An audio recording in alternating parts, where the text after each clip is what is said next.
Gerimis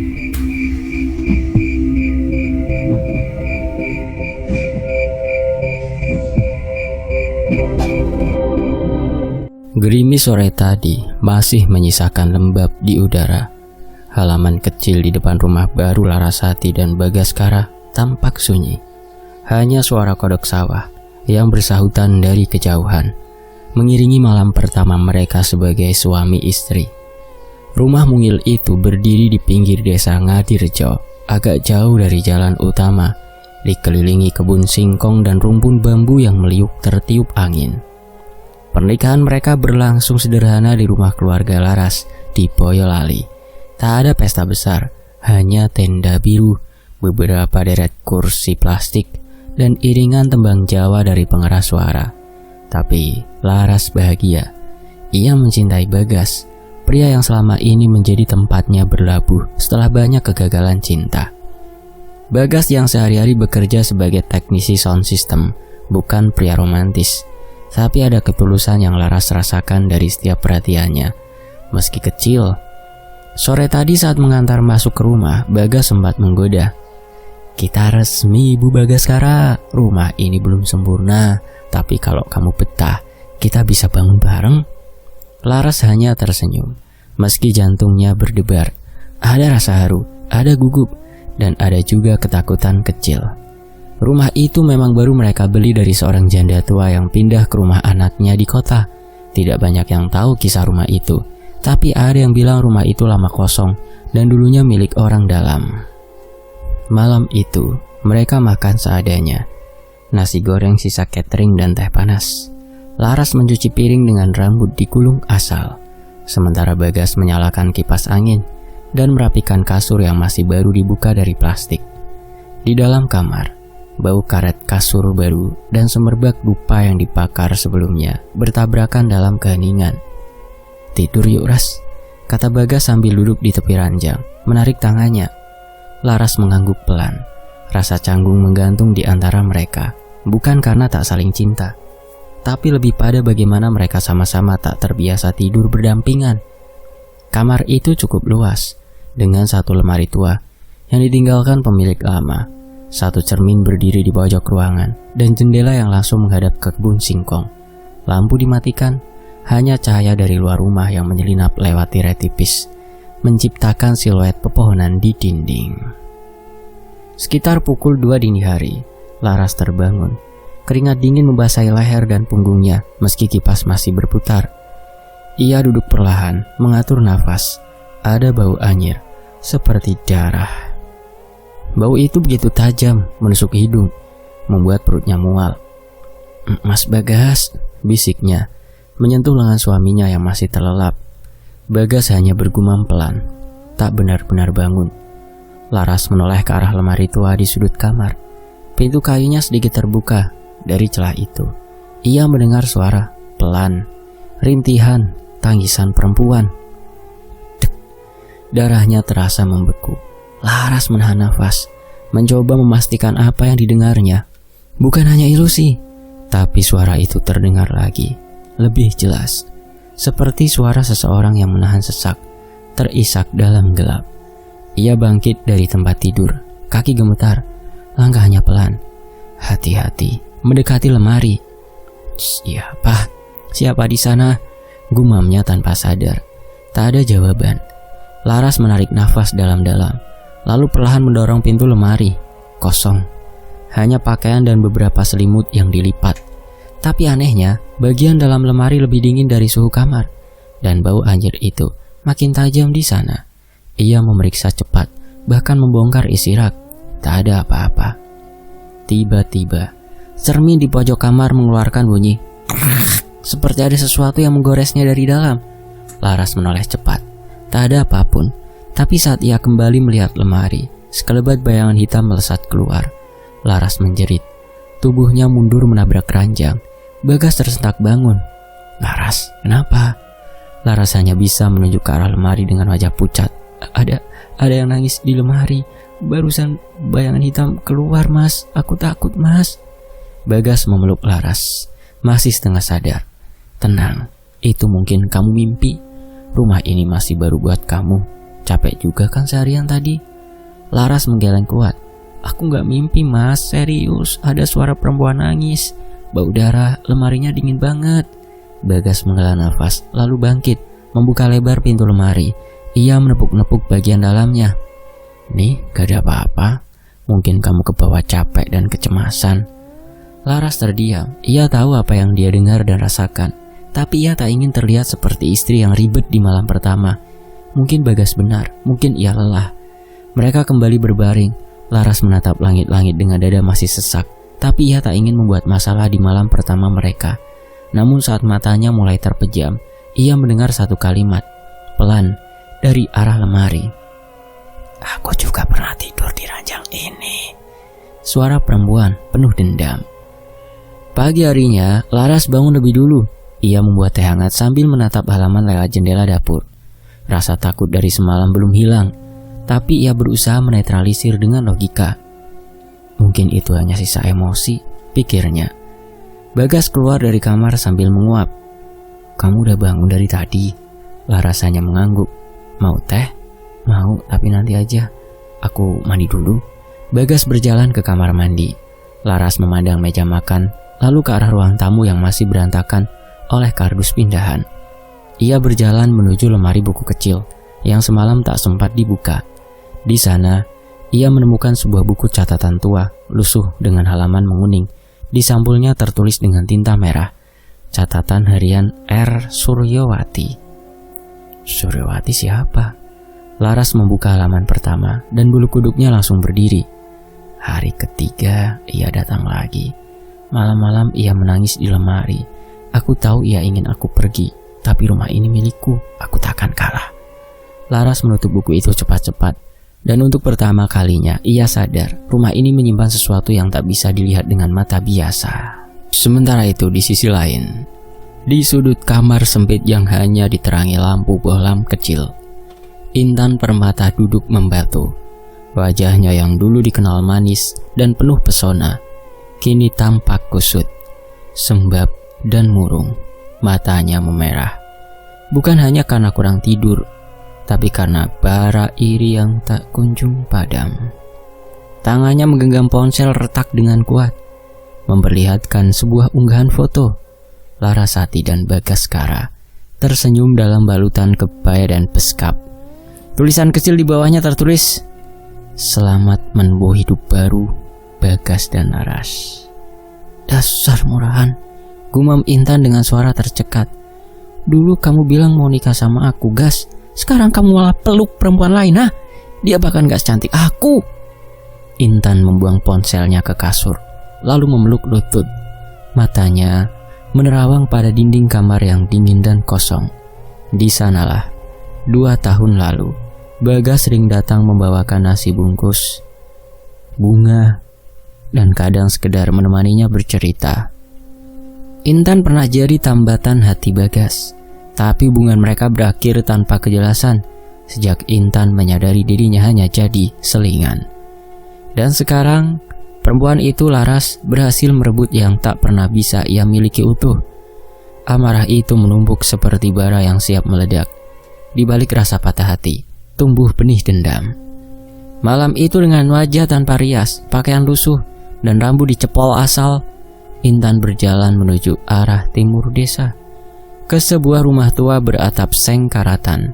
Rumah itu dikelilingi pagar bambu kering dan dedaunan layu yang menghitam. Kabarnya, rumah itu sudah lama tak ditempati, kecuali oleh satu orang, Mbah Wiro, dukun sepuh yang terkenal ampuh dan kejam. Pintu rumah dibiarkan terbuka. Aroma kemenyan pekat menyambut langkah Intan yang ragu. Suara kentongan kecil menggema dari dalam. "Mlebu hae, Nduk. Aku wis ngerti tujuanmu." Terdengar suara serak Mbah Wiro dari dalam bilik gelap.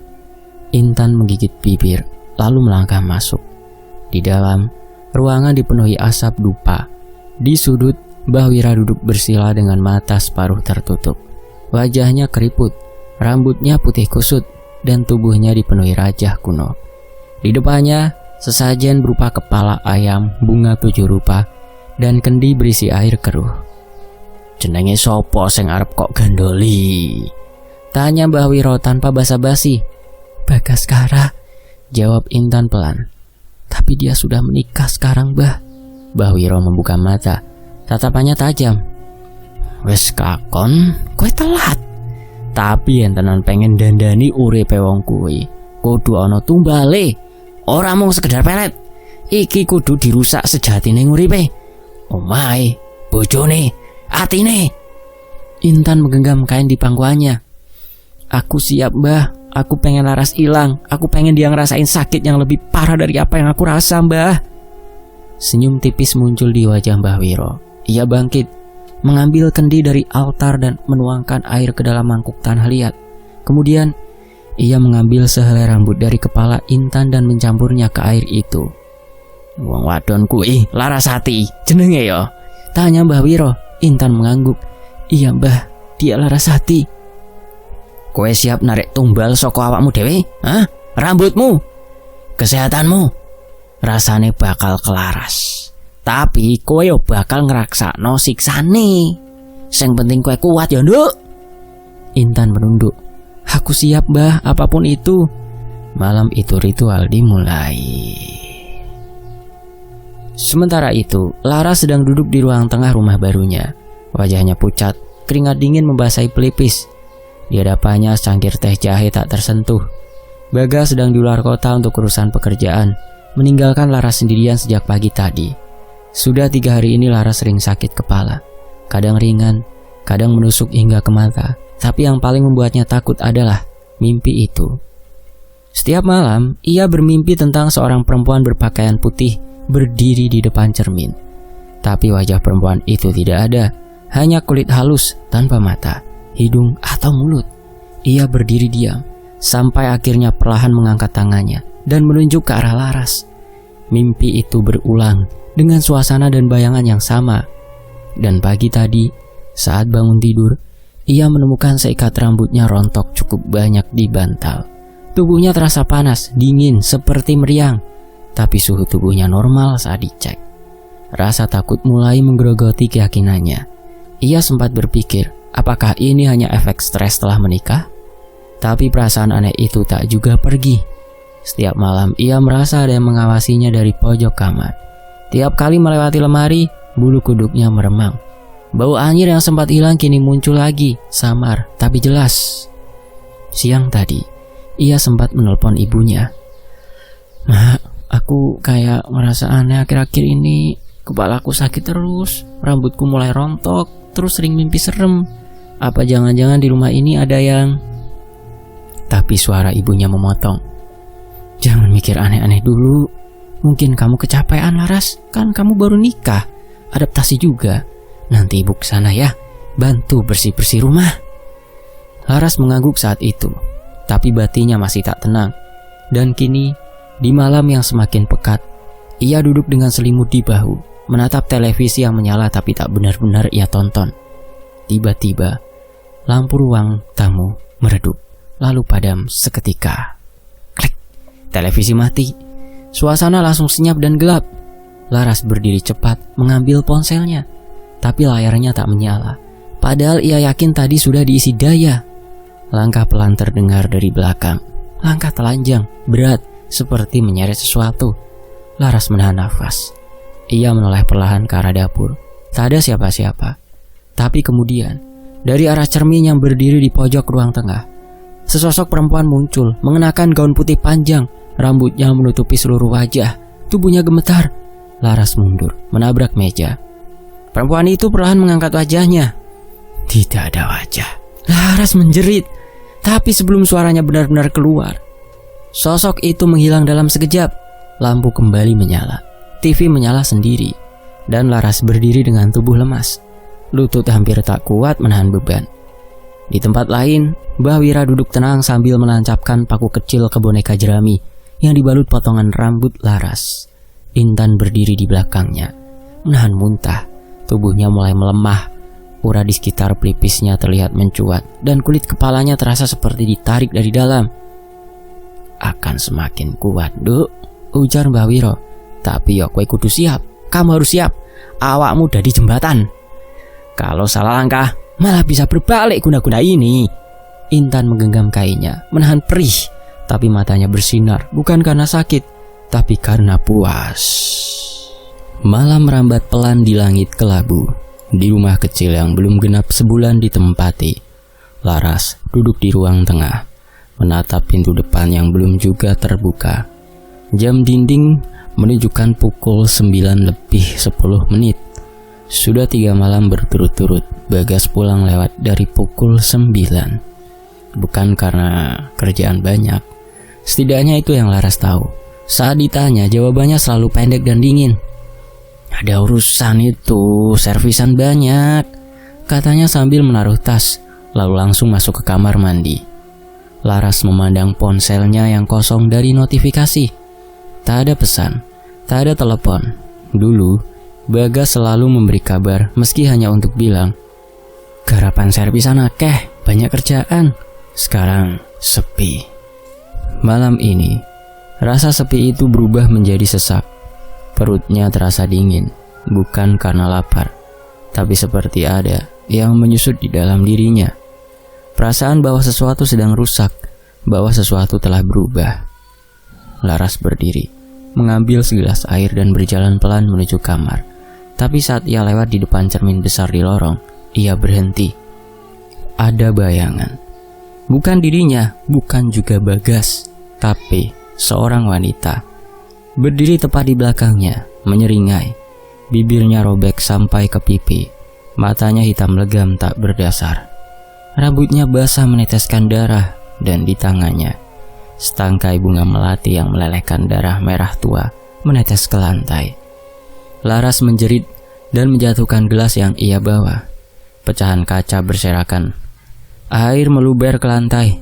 Tapi saat ia menoleh kembali ke cermin, bayangan itu sudah hilang. Ia terdiam, gemetar. Tangannya menggenggam dada. Nafas tak beraturan. Bulu kuduk berdiri semua. Tidak, itu bukan halusinasi. Ia tahu benar apa yang dia lihat. Itu nyata. Sementara itu, Bagas sedang duduk di atas motornya, di pinggir jalan gelap dekat area ruko kosong. Di sebelahnya duduk Intan Permata. Wajahnya ditutupi masker, tapi sorot matanya masih sama, tajam dan penuh pesona. Seperti dulu saat mereka masih saling dekat. "Maaf ganggu malam-malam, Gas," ucap Intan diri. "Aku nemuin jam tangan kamu yang dulu pernah kamu titipin. Niatnya sih mau aku balikin aja, tapi aku malah kangen." Bagas mendesah. "Intan, gak seharusnya kita ketemu lagi." Intan menunduk, tangannya meremas jam tangan kecil yang ia pegang.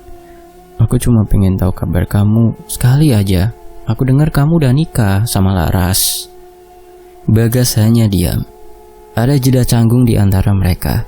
Tapi di tengah keheningan itu, Intan menoleh dengan mata yang berkilat, lalu berkata pelan, "Kamu bahagia, Gas?" Pertanyaan itu menghantam dada Bagas, bukan karena dia tak punya jawaban, tapi karena ia sendiri tidak yakin. Beberapa minggu terakhir ini, hidupnya memang terasa aneh.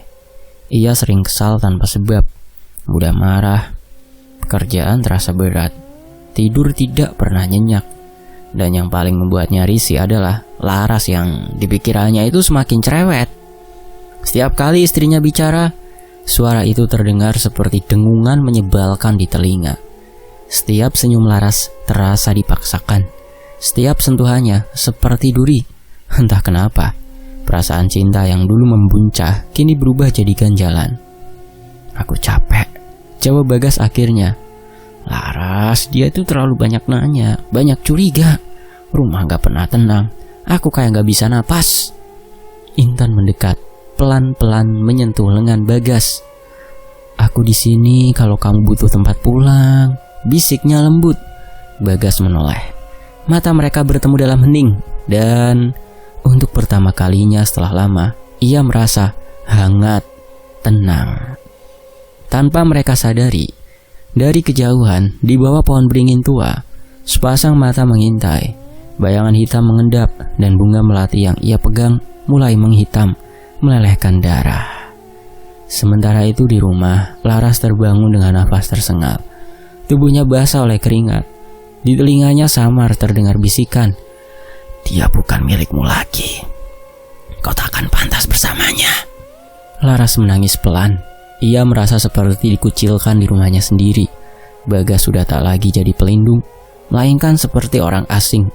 Ia tak lagi mencium kening Laras saat berangkat kerja, tak lagi membalas pelukannya, bahkan kini menyentuhnya pun tidak.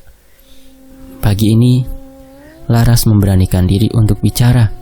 "Mas," katanya saat Bagas sedang pakai sepatu, "aku pengen ngobrol, kita kayaknya makin jauh. Kamu marah sama aku. Aku salah apa, Mas?" Bagas menatapnya datar. "Kamu terlalu banyak ngomong, Ras. Aku capek. Bisa gak sih kamu gak nanya mulu? Diem." Laras terdiam, bibirnya gemetar. Aku kan cuman khawatir, Mas." "Justru kamu bikin tambah ribet," potong Bagas, lalu bangkit dan berjalan keluar tanpa menoleh lagi. Pintu tertutup keras. Briak! Dan Laras berdiri di tengah ruang tamu dengan hati yang seperti diremas. Hari itu, saat membersihkan kamar mandi, Laras menemukan sesuatu aneh. Di balik tempat sabun, ada kelopak bunga melati, tapi warnanya menghitam. Dan saat disentuh, ada darah menetes dari ujungnya. Ia menjatuhkan kelopak itu, lalu mundur dengan nafas tak teratur. Matanya mencari-cari penjelasan, tapi tidak ada. Tiba-tiba, suara tawa kecil terdengar dari belakang. Laras menoleh cepat. Tak ada siapa-siapa. Tapi, di cermin kamar mandi, samar, muncul bayangan perempuan dengan mulut yang sobek hingga ke leher, menyeringai puas. "Ah!" Laras menjerit dan berlari keluar kamar mandi. Ia tak kuat lagi. Ia merasa ada yang ingin menghancurkan rumah tangganya. Bukan hanya lewat Bagas, tapi lewat dirinya juga. Lewat rasa takut, rasa tak berdaya, dan perlahan menjadi rasa gila. Malam harinya saat tidur, Laras kembali mengalami mimpi. Tapi kali ini berbeda. Ia berada di ruangan gelap. Di depannya ada meja dengan mangkuk tanah liat. Di sekelilingnya ada bunga 7 rupa dan dupa menyala. Dan di seberang meja berdiri seorang perempuan berpakaian putih. Wajahnya hanya bayangan hitam. Perempuan itu mendekat, lalu berbisik dengan suara rendah, "Dia kembali padaku. Kau tak berhak." Kemudian perempuan itu membuka mulutnya lebar, sangat lebar, dan dari dalam mulutnya mengalir darah yang menyiram seluruh tubuh Laras. Ia terbangun dengan jeritan. Laras mulai merasa hancur secara fisik dan batin. Sementara Bagas semakin jauh dan tergoda oleh pelukan masa lalu. Hari itu mendung menggantung sejak pagi. Awan gelap seperti menelan cahaya matahari, membuat suasana rumah Laras makin muram. Udara terasa dingin meski tanpa hujan. Sudah seminggu ini tubuh Laras sering menggigil tiba-tiba, terutama saat malam datang. Ia seperti dibungkus kabut dingin yang tak kasat mata. Tidur pun tak pernah nyenyak. Kadang ia terbangun karena mimpi buruk, kadang karena bisikan asing yang mengelilingi telinganya. Bagas semakin jauh. Ucapan Laras tak lagi digubris, dan tatapan suaminya kini kosong, seperti menatap tembok. Laras tahu, ini bukan sekedar masalah rumah tangga. Ini ada sesuatu yang lebih gelap, lebih dalam, dan lebih menyeramkan. Setelah ragu beberapa hari, akhirnya Laras memberanikan diri. Ia nekat pergi ke desa di pinggiran kota, di mana konon ada seorang perempuan sepuh yang dikenal bisa membuka mata batin dan melacak kiriman gaib, namanya Punini. Ia tinggal di rumah joglo tua yang dikelilingi pohon mangga dan pisang, agak tersembunyi di balik kebun. Mereka bilang Punini sudah sepuh sekali, rambutnya penuh uban, suara seraknya khas perempuan yang bicara dengan dunia lain. Ia jarang mau terima tamu, apalagi orang luar, tapi Laras nekat. Dia berdiri di depan rumah itu, menekan perasaan takut dan malu, lalu mengetuk pelan pintu kayu yang sudah lapuk. Beberapa saat tak ada jawaban, lalu pintu itu terbuka sendiri, tanpa suara. Di dalam, suasana remang, bau dupa, dan minyak gosok menyeruak. Laras melangkah masuk, jantungnya berdetak cepat. Di ruang tengah, duduklah seorang nenek renta yang memakai kebaya lusuh. rambut digulung tinggi, dan mata tajam yang seperti bisa melihat tembus dada. "Silakan masuk, duduk," ucap Bu Nini, lirih tapi dalam. Laras menelan ludah, lalu duduk bersila di depan sang nenek. Ia menunduk, menahan air mata yang sudah menggenang. Saya nggak kuat, Bu. Badan saya sakit semua. Suami saya berubah. Saya mimpi buruk tiap malam. Saya nggak tahu harus gimana lagi." Bu Nini mengangguk pelan. Ia mengambil mangkuk dari tanah liat dan mengisinya dengan air. Lalu dari lemari kayu tua, ia mengambil satu gulungan kain mori kecil, membuka simpulnya, dan mengeluarkan sesuatu. "Kau beruntung, Nak. Ada yang melindungimu. Kamu punya roh pelindung. Ini rambutmu." Bu Nini mengeluarkan segenggam rambut di dalam kain mori itu, membuat Laras tersentak. "Rambut ini sudah dikirim ke saya lewat alam lain 3 malam lalu. Kau tak datang-datang ke sini. Jadi malam tadi roh pelindungmu datang sendiri, minta tolong padaku." Bu Nini meneteskan air jeruk purut ke dalam mangkuk, lalu mencelupkan rambut itu perlahan. Airnya jadi keruh, berwarna keabu-abuan, menetralisir energi negatif. "Lihat ke dalam," perintah Bu Nini. "Tapi jangan bilang apa-apa, hanya lihat saja. Siapa yang kau lihat?" Laras mendekat. Ia menunduk dan menatap dalam air keruh itu. Awalnya hanya pantulan wajahnya sendiri yang terlihat samar, tapi tiba-tiba air itu beriak, seperti ada yang mengaduk dari dalam.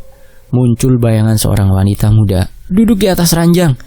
Rambut panjangnya menyisir pelan. Wajahnya tidak terlihat, hanya punggungnya yang menghadap. Tiba-tiba wanita itu menoleh. Intan. Matanya merah.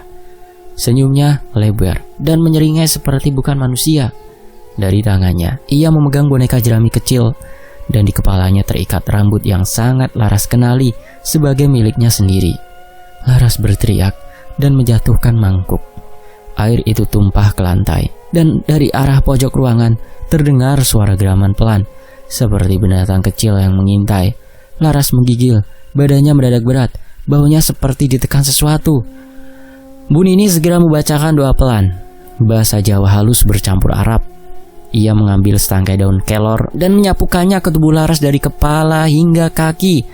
Saat sapuan itu menyentuh bagian punggung Laras, tiba-tiba Laras menjerit, "Panas, panas, Bu!"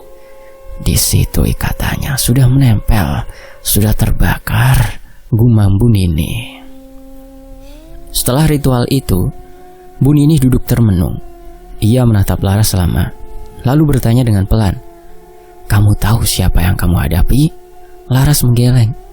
"Saya kira itu ibu mertua saya yang gak setuju, atau mungkin tetangga yang kurang suka dengan saya."